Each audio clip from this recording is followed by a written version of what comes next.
My name is Devanshu Trivedi and I am going to give a demonstration for RIAK cluster, and I am going to display its AP property, that is available network partition property.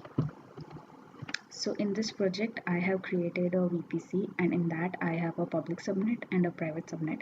The public subnet contains a jump box which I'll use to SSH into the private subnet and access the RIAK nodes. I have created 5 RIAK nodes, and I'll create a network partition between RIAK node 1, 2 and 3, 4 and 5.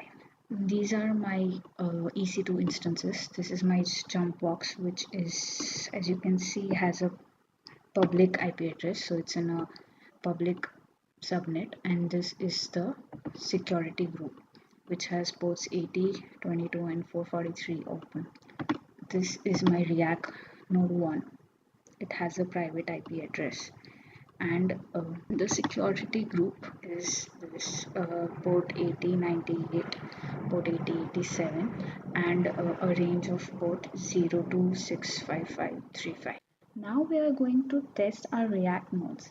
So for that, first we have to log into our RIAK nodes. For that, we will add our key pair value in the paging software which is available in Windows, because we are going to use Jumpbox to SSH into the RIAK nodes which are present in the private subnet of our VPC.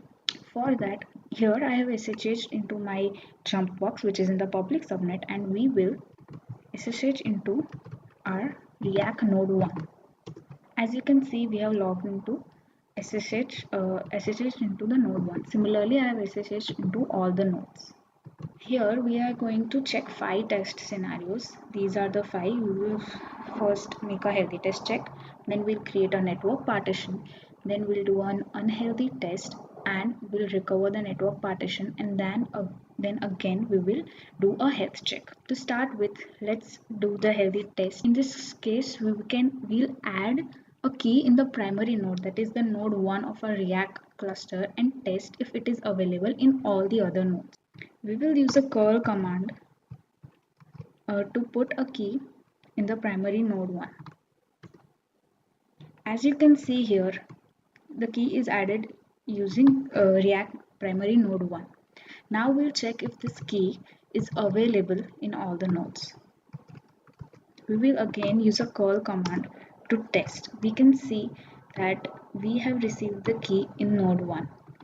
Similarly, we will check if this key is available in all the other nodes. As you can see, it's available in node 2. It is available in node 3, node 4 and node 5. So here our health check is done, because adding key to the one node, we can get the key from all the other available nodes. Now we have to create a partition.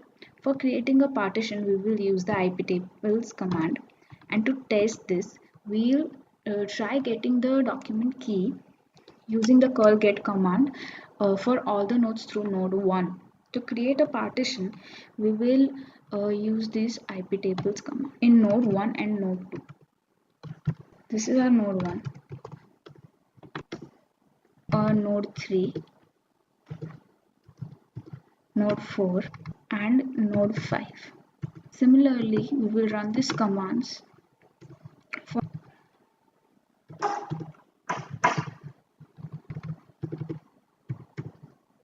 here we have created a partition between node 1 and 2 and node 3, 4 and 5. Now we will try getting the doc key which we created earlier from here. You can see that this is node 2, so we can actually get that value. We received that value. Now let's check if we can get that value for node 3.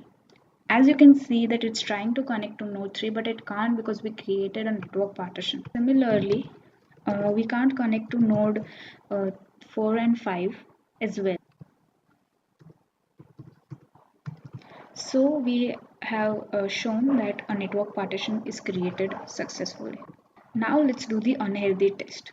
For the unhealthy test, we will update the key doc and we'll see if the updated value is available in all the other nodes or not.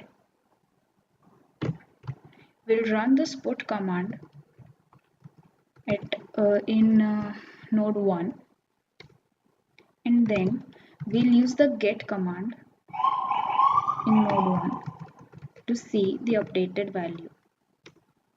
We see that we receive updated value for node 1. Node 2, we see we have the updated value. Now to check for node 3,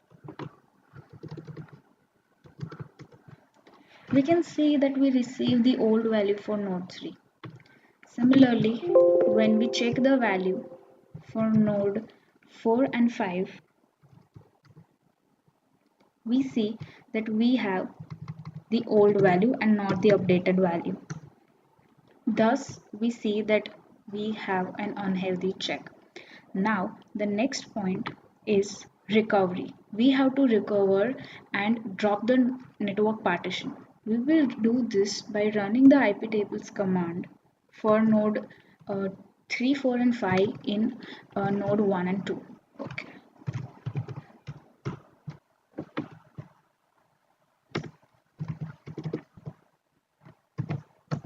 Dropping the network partition between node 1, 2 and 3, 4 and 5. Similarly, we will run this command for node 2 as well. Now we have to do a healthy check. For this, we will fetch the value of the key doc which we updated earlier from node 1, and after the network partition is dropped, the value should now be updated in node 3, 4 and 5 as well. Let's see if that happens or not.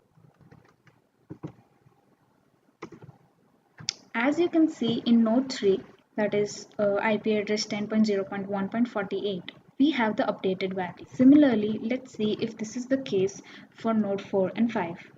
We have the updated value for node 4, and now let's check for node 5. And yes, we do have the value updated for node 5 as well.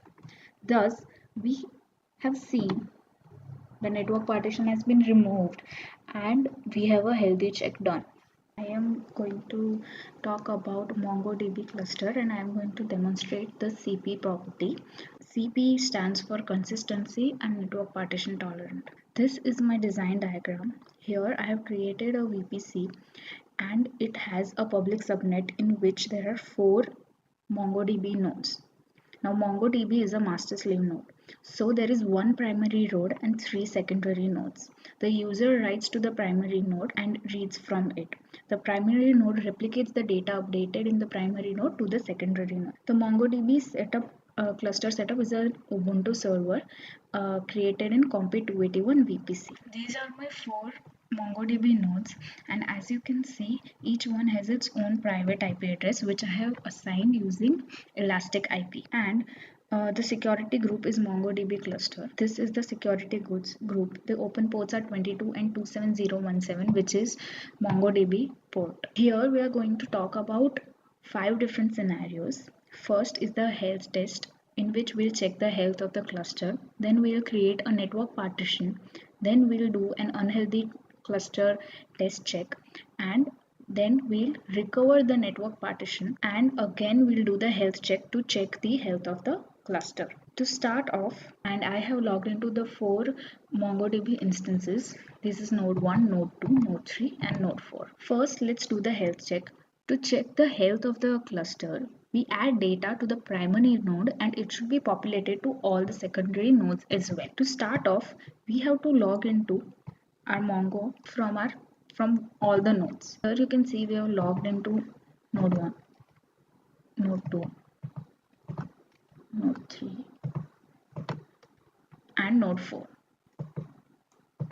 As you can see here, node 2 is primary. To check the health status, we run the command rs.status in any of the node. From all the node, here we can see that the set is Compi 281, and here we have all the nodes. This is node 1, which is our node 1, and it is a secondary node, and the health is 1, which shows that it is healthy.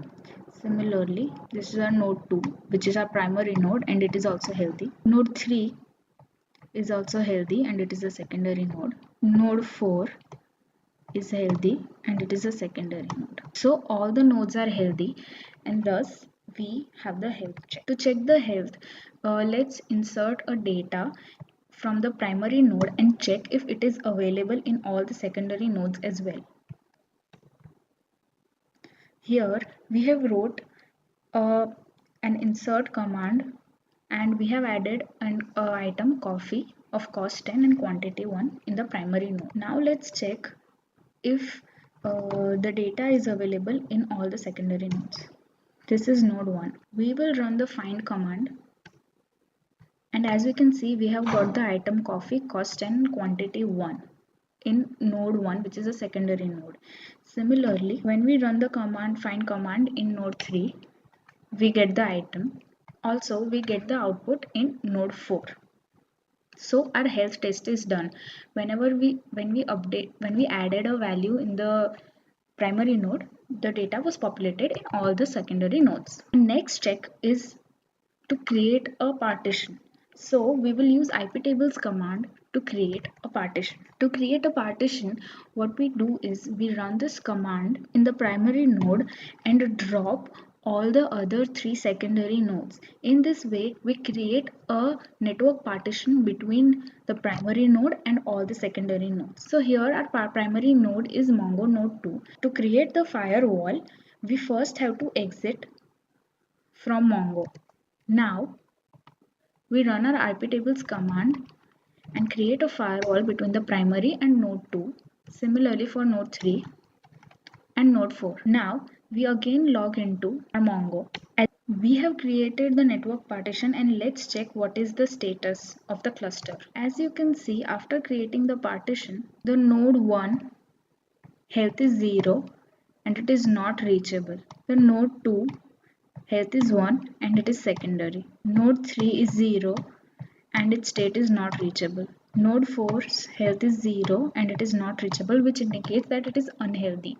Now let's check what is the status from node 1. As you can see, the node 1 has health 1 and has now become primary. The node 2, which was earlier the primary node, has health 0 and is not reachable. Node 3 is healthy and it is secondary. Node 4 is also healthy and it is also a secondary node. So we conclude that we have successfully created a partition, and node 1, 2 and 4 are separate. There is a partition between node 1, 2 and 4 and node 3, and node 1 is the new elected primary.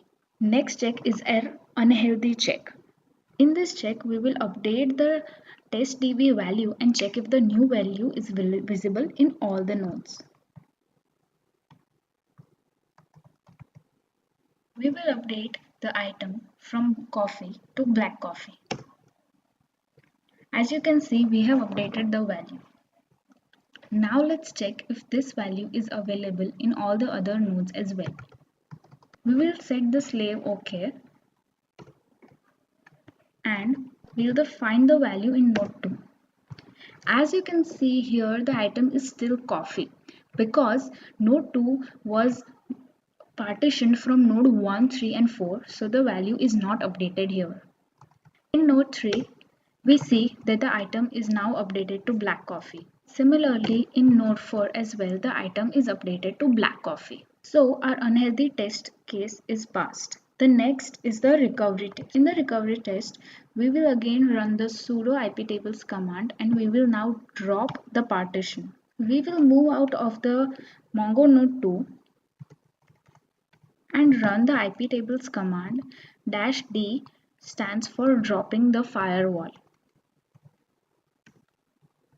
Similarly, we will drop the firewall between node 2 and node 3 and between node 2 and node 4. Now let's log into Mongo and check. We have logged into Mongo. Now let's check the RS status.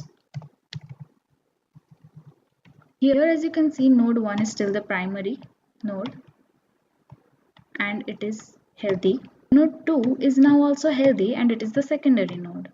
Node 3 is also healthy and it is a secondary node. And node 4 is also healthy and it is a secondary node. So we have successfully recovered the network partition and a cluster is formed.